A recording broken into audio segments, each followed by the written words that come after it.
जब देश के प्रधानमंत्री को जाना था मणिपुर तो वो विदेश भाग जाते हैं।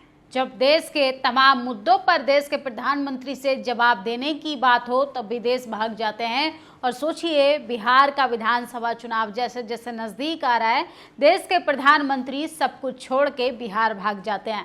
वहीं अगर बात करें राहुल गांधी की तो सोचिए, पंजाब के बाढ़ पीड़ितों से मिलने के लिए गया नेता प्रतिपक्ष राहुल गांधी, जो कि सत्ताधारियों को जाना चाहिए था, देश के प्रधानमंत्री को जाना चाहिए था, देश के प्रधानमंत्री हेलीकॉप्टर से दौरा कर कर बाढ़ पीड़ितों से मिलने जाते हैं, बाढ़ पीड़ितों का मजाक बनाने जाते हैं, क्योंकि उन्हें अच्छे से पता है कि उन्होंने 1 साल तक किसानों की किस तरीके से दिल्ली के बॉर्डरों पर फजीहत की थी। उसके बाद किसान कितने सरकार की नाकामियों से परेशान है।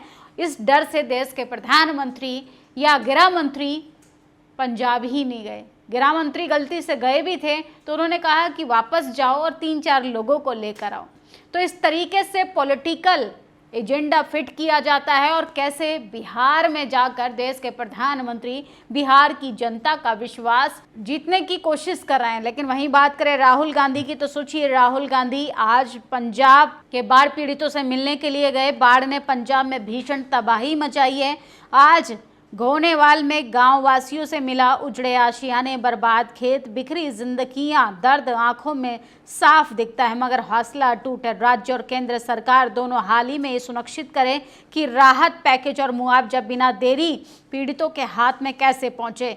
जब इस वक्त इनके सबसे ज़्यादा ज़रूरत है, हर पीड़ित परिवार के साथ खड़ा हूँ, इनकी आवाज़ बुलंद करूँगा, मैं हर संभव मदद दिलाना मेरा संकल्प है। तो सोचिए, राहुल गांधी बाढ़ पीड़ितों से मिल रहे हैं, देश के प्रधानमंत्री बिहार की जनता से मिल रहे हैं, क्योंकि जहां चुनाव होता है वह देश के प्रधानमंत्री सबसे पहले जाते हैं। मणिपुर में जिस तरीके से लगातार आगजनी हो रही थी, महिलाओं को नंगा घुमाया जा रहा था, मणिपुर की जनता बड़ी उम्मीदों से देख रही थी कि देश के प्रधानमंत्री आएंगे, यहाँ हमारे लिए कुछ काम करेंगे, हमारे लिए जो अपनों को खो दिया उसको लेके कुछ बात करेंगे। लेकिन देश के प्रधानमंत्री मिजोरम गए, मणिपुर गए, लंबा चौड़ा भाषण दिया और सोचिए, बिहार के उन तमाम लोगों के बारे में एक शब्द तक नहीं बोला जो वहाँ पर जिस तरीके से पिछले 2 साल से उस दंगे का शिकार हो रहे हैं। और ये तस्वीर सोशल मीडिया पर सबसे ज़्यादा वायरल हो रही है, किस तरीके से बिहार में आकाश आनंद का डंका बज रहा है और किस तरीके से बुलडोजर से कैंपेन किया जा रहा है आकाश आनंद की। बिहार में लगातार यात्रा जो है और लोगों का जनसैलाब जिस तरीके से उमड़ रहा है, उसके बाद तेजस्वी यादव भी एक बड़ी यात्रा का ऐलान कर चुके हैं और ये हैं धीरेन्द्र शास्त्री। 7 नवंबर से भारत को हिंदू राष्ट्र बनाने के लिए धीरेन्द्र शास्त्री पदयात्रा करेंगे। लगता है धीरेन्द्र शास्त्री जैसे तमाम पोगा पंडित जो हैं वो नेपाल की स्थिति भूल गए हैं। अरे हिंदू राष्ट्र बनाना है, पंजाब को बना लीजिए।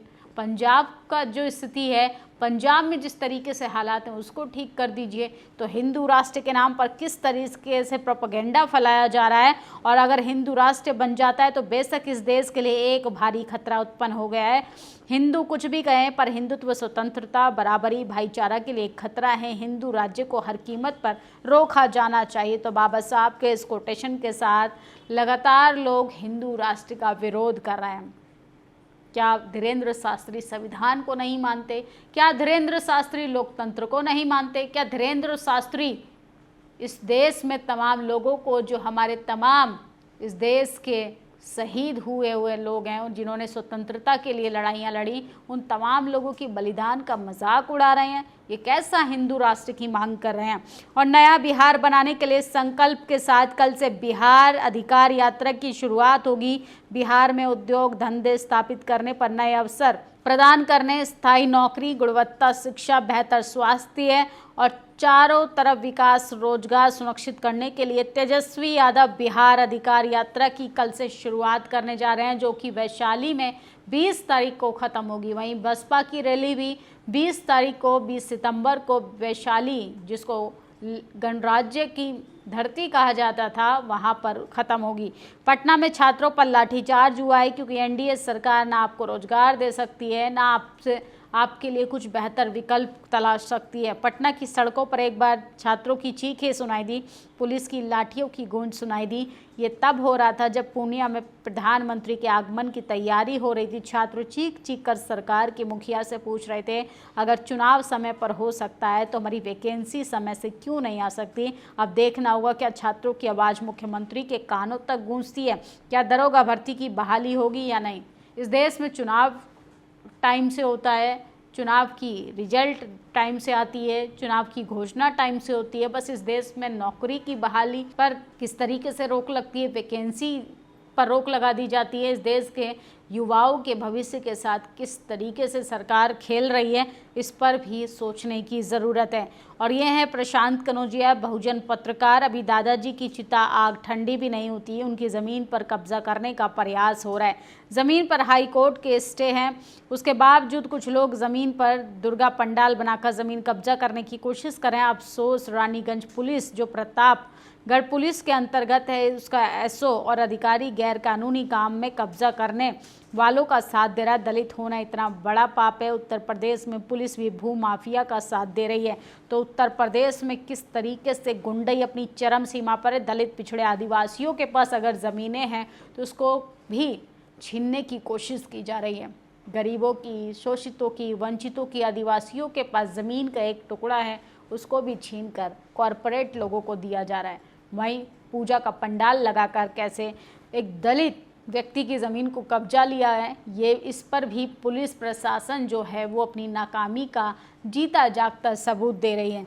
हमेशा सड़क का निर्माण होते देखा है, पहली बार खुदाई देख रहे हैं। जिस पत्रकार ने भाजपा मंत्री जीवेश मिश्रा की पिटाई कि उस पत्रकार से मिलने तेजस्वी जी जाले जा रहे हैं, उन्हें रोकने के लिए मंत्री जी सड़कें खुदवा रहे हैं, तो सोचिए किस तरीके से गुंडई अपनी चरम सीमा पर है। और अखिलेश यादव ने जिस तरीके से गोदी एंकरों को लताड़ लगाई है वो वाकई में काबिले तारीफ है। सोचिए जनता के ज़रूरी मुद्दों पर मीडिया खामोश रहता है और कैसे मोदी का गुणगान करना हो तो डिबेट में कैसे तांडव कर बड़ी बड़ी हेडलाइंस के साथ न्यूज़ परोसने का काम करता है। नेपाल में पत्रकारों पर हमला हो रहा है। अखिलेश यादव केवल हमला ही नहीं, पीटे भी गए हैं कई। अखबार चैनल की बिल्डिंग में आग भी लगा दी, इसलिए आप लोग भी सावधान रहें। तो 33 सेकंड का ये वीडियो सोशल मीडिया पर सबसे ज़्यादा वायरल हो रहा है। पत्रकारों पर हमला हो रहा है, इसलिए केवल हमला नहीं हो रहा है, पिटे हैं। अब वो वीडियो आए हैं 1 2 3, हमने तो गिने नहीं। वो केवल व्यक्ति का अपमान नहीं है, व्यक्ति का अपमान नहीं है, वो तो चलो ये आपकी फॉरेन पॉलिसी का फेलियर है। भारत देश की फॉरेन पॉलिसी कि आपके लोगों का सम्मान वहां नहीं हो पा रहा है। और फिर वो नहीं देखा कितनी ऊंची मंजिल थी किसी टीवी चैनल की, उसमें धुआं निकल रहा था। इसलिए आप लोग भी सावधान रहिए। जो बिल्डिंग थी वो कुछ अखबारों की, चैनलों की बिल्डिंग।